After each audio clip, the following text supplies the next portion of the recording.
This content could be distressing, so viewer discretion is advised.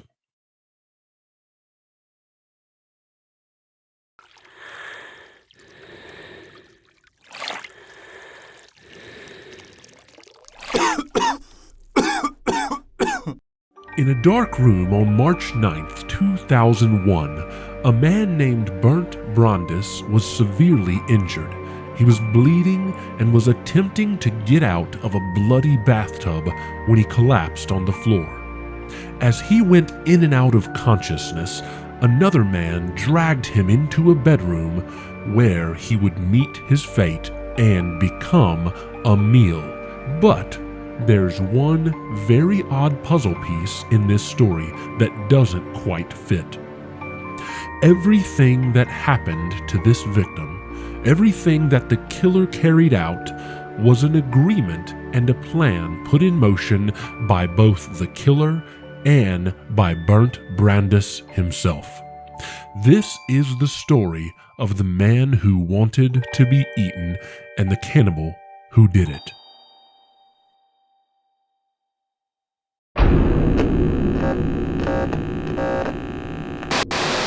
Hi, I'm Hallow. Welcome to Freaky What. I love telling stories about mysteries, crime, paranormal, and anything else I think is freaky. I really appreciate you watching, and if you enjoy this channel, I hope you'll subscribe and watch my other stories. Now, let's get to it.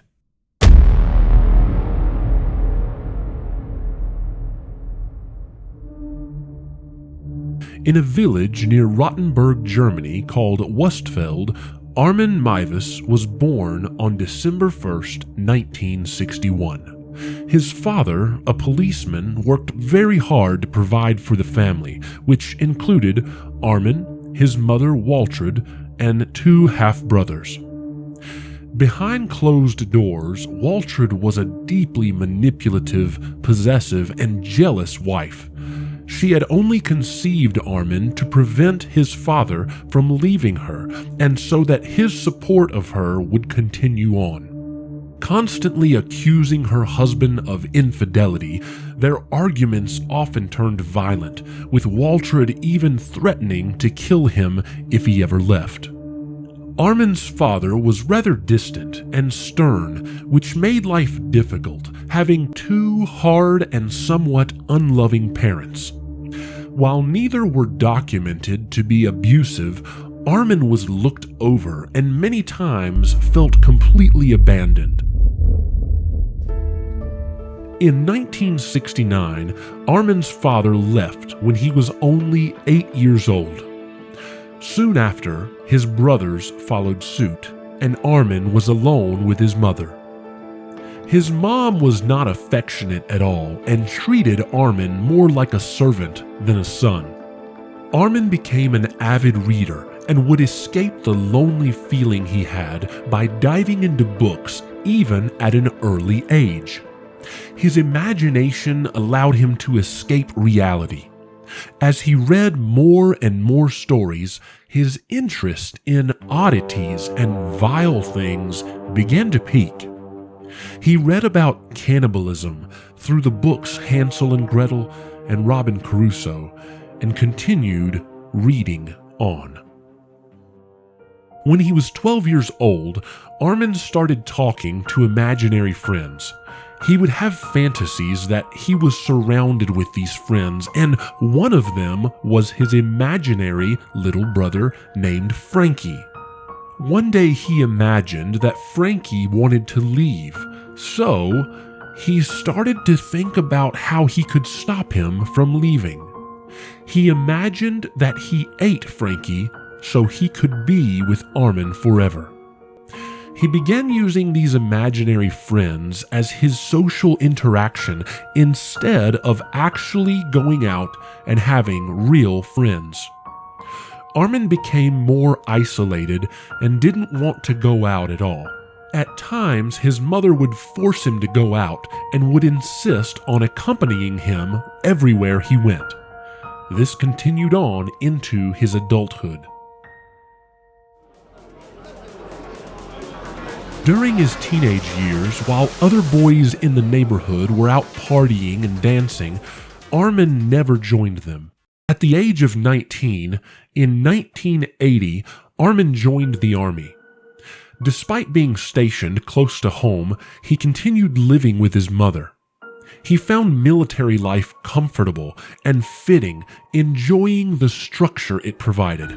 However, during his time in the army, questions arose about his sexuality. Although he claimed to have a fiancée living elsewhere whom no one ever saw or met, many suspected Armin didn't like women at all. When he asked a friend in the army about this, they advised, "Go figure it out for yourself." In September of 1999, Armin's mother passed away after being sick. He grieved heavily and became very sad. Armin began feeling loved again as his neighbors felt more free to come around now that his mother wasn't around to control the situation. Neighbors began bringing Armin food and talking with him. He finally began to go out on his own, work on neighbors' cars, and help them with their computers. It seemed that he was finally finding some normalcy. Armin had a normal life now and began getting into the online social scene to try and meet other people. However, in the back of Armin's mind, the odd feelings and desires that he had as a child and the realistic imagination Armin had stood still, waiting to be uncovered once again. While surfing the internet one day, Armin found a website called The Cannibal Cafe. Even though he knew he probably shouldn't, he clicked on it and began reading. Inside, he found ads and classifieds of people talking about insane fetishes and even wanting to be eaten. One ad read, "I can't wait, being barbecued like a chicken." Armin signed up. He began typing into his account, ARMIN, and then he stopped and deleted it. Then he typed the name Frankie as an alias on his account after his childhood imaginary brother. Armin Meiwes then went to the classifieds and thought for a few seconds. He typed, "I'm looking for a young, well-built male aged 18 to 30 looking to be consumed." Almost immediately, he began receiving replies. People from all over wanting to roleplay and fantasize.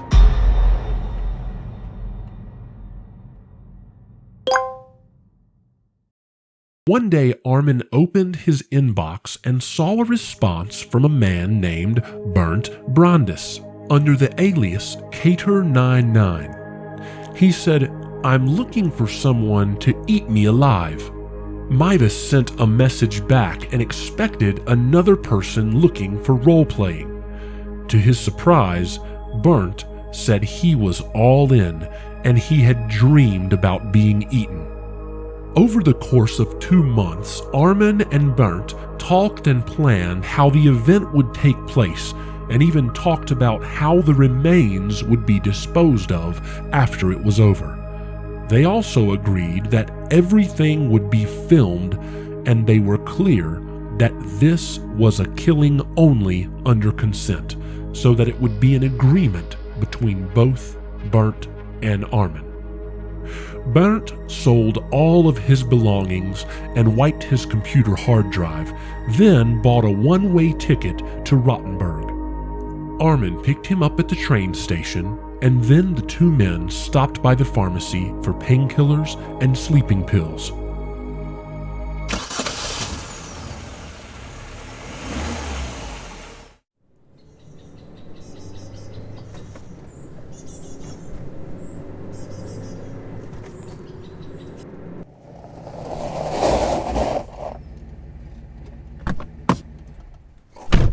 Upon arrival at Armin's home, Bernd stripped down and Armin began recording. During this event, Bernd wanted to have his junk removed and eaten by Armin. So he took some medication and alcohol to ease the pain as Armin began chewing and eventually had to use a knife to remove it. It was then fried and eaten by the two men, while Bernd was still conscious. Then Armin helped Bernd into the bathroom as he was bleeding heavily. He drew him a hot bath and Bernd laid down. When he got warm in the water, he tried to get out on his own and began passing out. Armin then carried him to the bed, read him a Star Trek book, and watched as Bernd drifted in and out of consciousness for about 3 hours until he succumbed to his injuries. Armin then grabbed a knife and cut Bernd across the throat to make sure he was completely gone. Part by part, Bernd's body was dissected, washed, and portioned into bags, then placed in a freezer while the bones were buried in the garden.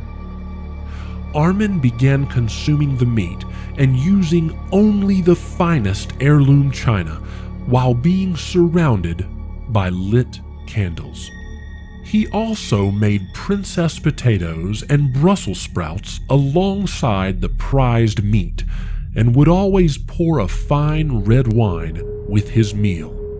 Before finishing all of the meat in the freezer, he decided to get back into the Cannibal Cafe website and post another ad looking for a new consenting partner desiring to be consumed. Only this time, Armin mentioned his last experience and told in detail what they enjoyed together and how he was finishing the last of the meat. On December 10th, 2002, police busted into Armin Meiwes' home and searched everything. They found unmarked bags of meat and asked him what they were. Armin immediately told them it was pork. The meat was found to be human, and Armin was arrested. At the time of his arrest, Armin had eaten 44 pounds of flesh. During his trial, Armin said, "I always had the fantasy, and in the end, I fulfilled it." Though he has apologized because it is quote-unquote considered to be wrong, he says to him it doesn't feel wrong.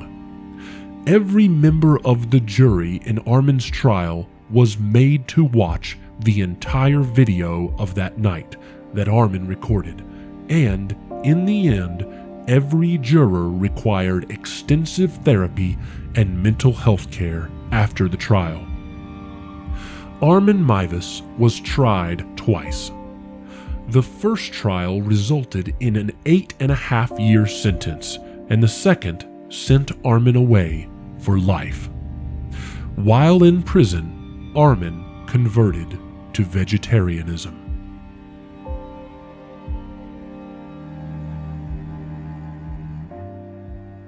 Thank you so much for watching today, sharing, and commenting. I couldn't do this without you, and I really appreciate it. Don't forget to subscribe. I'll see you again soon.